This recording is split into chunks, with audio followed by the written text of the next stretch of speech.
C'est une histoire qui a pris lieu. Paris la belle en l'an de Dieu, 1482. Histoire d'amour et de désir. Nous les artistes anonymes, de la sculpture ou de la rime, tenterons de vous la transcrire pour les siècles à venir. Il est venu le temps des cathédrales, le monde est en... I think it's horrible, and I see people crying. I see a lot of emotions, and I'm shocked myself. Monter vers les étoiles, écrire son histoire, dans le verre ou dans la pierre. 프랑스 파리의 상징이었던 800년 역사의 노트르담 대성당이 화염에 불탔습니다. 15시간 만에 불길을 잡았지만 성당의 상징이었던 첨탑과 지붕이 소실됐고 내부의 많은 문화 유물들도 훼손됐습니다. 프랑스만의 문화재가 아닌 이 세계 문화사적으로도 중요한 의미를 가지는 성당이었던 만큼 안타까움이 큰데요. 이은기 전 서양미술사학 회장으로부터 자세한 말씀 들어보겠습니다. 안녕하십니까? 네, 안녕하세요. 자, 이 중세 르네상스 미술 전공하셨으니까 네. 노트르담 대성당 파리 네. 여러 차례 가보셨을 것 같은데 이 뉴스 접하고 많이 놀라셨죠? 네, 정말 그 불길에 휩싸이고 그 첨탑이 이렇게 무너져 내리는 그런 광경에 너무 마음이 아팠습니다. 네. 또 그 개인적으로도 마음이 아프셨지만 네. 그걸 수많은 그런 사람들이 이렇게 지켜보는 광경 그것도 참 네, 저는 예. 이제 미술 사학자로서 그게 이제 그리스도교 미술 건축으로 만들어진 것이지만 그 기독교인들이 아닌 사람들까지도 온 전 세계 사람들이 이렇게 안타까워하는 네. 것을 보면서 또한 한편으로 좀 감동을 받았는데요. 거기에는 아마도 그것이 단순히 이제 기독교의 상징일 뿐만이 아니라 우리의 많은 염원이 담겨 있고 개인적인 경험들이 함께 담겨 있고 그래서 그것이 단순히 그냥 파리에 있는 한 건축물이 아니라 네. 모든 사람의 문화재다 네. 또는 마음에 있는 한 일부이다라는 생각이 정말 많이 들었어요. 네. 네. 자, 이 노트르담 대성당 하면 이 프랑스 고딕 양식을 네. 대표하는 건축물로 잘 알려져 있는데 이게 서양 미술사에서는 어떤 중요성을 가지고 있는 그런 건축물인가요? 우리가 중세를 한 4세기에서 14세기 정도 한 1000년으로 잡는데 네.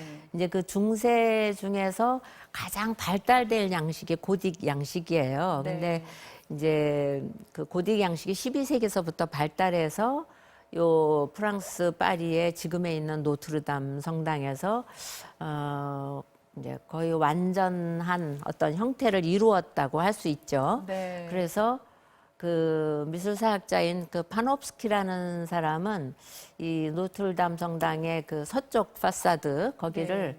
돌로 지어진 신학대전이다. 그렇게 얘기를 했어요. 그러니까 어떤 종교성과 이성이 함께 어우러져서 아주 좋은 구조를 이루고 있는 그런 건축물이라고 할 수 네. 있죠. 그러니까 네. 그 서쪽이라고 말씀하시는 거는 우리가 흔히들 많이 이제 가서 사진도 찍고 네, 하는 그 두 개의 그 탑이 네. 있는 네. 그쪽 말씀하시는 네. 거죠? 예, 지금 불탄 네. 것은 동쪽이 탔어요. 그러니까 네. 그래도 불행 중 다행인 거죠. 그러니까 우리가 많이 접하는 그 광장에서 보는 네네. 쪽은 서쪽이고 서쪽이 더 정면이에요. 그리고 이제 불탄 동쪽은 제단이 있는 곳의 꼭대기거든요. 네. 그러니까 우리가 많이 알고 있는 조각이나 또 그 장미창이나 이런 것들은 많이 손상되지 않았다고 들어서 좀 조금 다행입니다. 네. 근데 방금 전에도 말씀해 주셨다시피 이 고딕 양식이라는 것부터가 네. 어떤 종교적인 의미가 상당히 많이 들어가 있는 그런 네. 미술사적 양식인 거죠? 네. 좀 설명을 좀 해주시겠어요? 이제 고틱이라고 하면은 이제 어원 그대로 하면은 고트족의라는 말이에요. 네. 그러니까 고트족은 우리가 동고트족, 서고트족 할 때 흔히 야만인이라고 취급하던 그 고트족인데 르네상스 사람들이 이게 야만적이다라는 폄하한 의미로 사용을 했어요. 고딕은. 그렇지만 실제로 그런 것은 아니고 네. 그 중세 때 가장 발달된 위로 향하는 양식 그런 것을 뾰족뾰족 솟은 그렇죠. 첨탑 같은 첨탑을 것들. 네. 그 이제 고딕 양식이라고 얘기를 하죠. 네. 예. 그리고 뭐 그게 이제 기독교의 상징이 되어서 지금도 모든 성당이나 아니면은 작은 그 개신교에서도 교회 그러면은 이제 텀탑을 세우고 네. 거기 십자가를 놓잖아요. 근데 그런 것이 이제 기독교의 상징이 됐죠. 네, 네. 그러니까 하늘과 좀 더 가까이 네. 있고자 하는 염원을 담았다. 네. 뭐 이런 이제 해석들을 할 네. 수가 있죠. 네. 그래서 이 노트르담 대성당 안에 이 보존되던 문화재들도 상당히 네. 중요한 것들이 많은데 네. 대표적으로 어떤 것들이 있을까요? 예, 뭐 뉴스에서 보기에는 뭐 가시, 면류관 이런 것도 나오는데 네. 보통 우리가 고딕 성당 그러면은 가장 중요한 게 그것이 종합예술적인 측면을 가지고 있어요. 네. 그러니까 현재는 미술, 뭐 회화, 조각, 건축 이런 것이 다 각자가 따로 네네. 있잖아요. 그런데 중세 때는 그 고딕 성당 하나에 어떤 그 당대 최고의 예술품들이 이제 좀 다 모여서 그것이 집대성도 이제 있다. 뭐 장미창이라든지 스테인드 글라스라든지 네. 건축의 뾰족한 양식이라든지 조각이라든지 이런 것이 다 함께 어우러져 갖고 어떤 효과를 내는 그런 종합예술적인 측면이 있습니다. 네. 그래서 그 안에 있는 유물들을 구해내기 위해서 뭐 네. 성직자분들과 소방관들이 네. 정말 뭐 인간 띠를 네. 이어가면서 네. 필사적으로 꺼냈다고 네. 하는데 네. 말씀해주신 것처럼 현재 그 서쪽에 있는 그런 주요 유물들은 네. 그나마 이제 조각상. 훼손이 네. 덜 된 것으로 네. 천만다행입니다. 네. 예. 자, 그런데 우리가 이 보통 고딩 양식 하면 이 석조 건물 네. 떠올리게 되는데 네. 이번에 정말 삽시간에 불이 붙었거든요. 네. 그 이유는 뭐였습니까?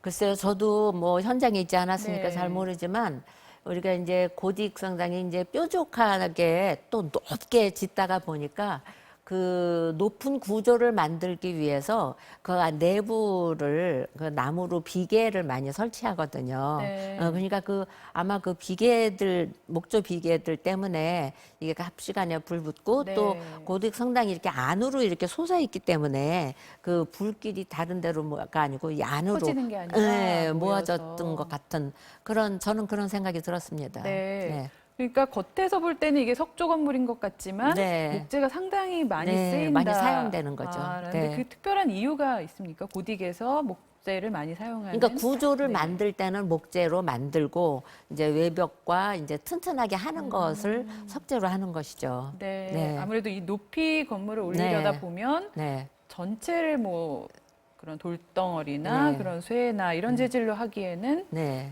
아무래도 무리가 그쵸. 있을 테니까요. 자, 네. 그럼 이 화재로 쓰러진 첨탑도 네. 그러면 내부는 목재로 돼 있었다. 그렇다고 그래요. 네. 네.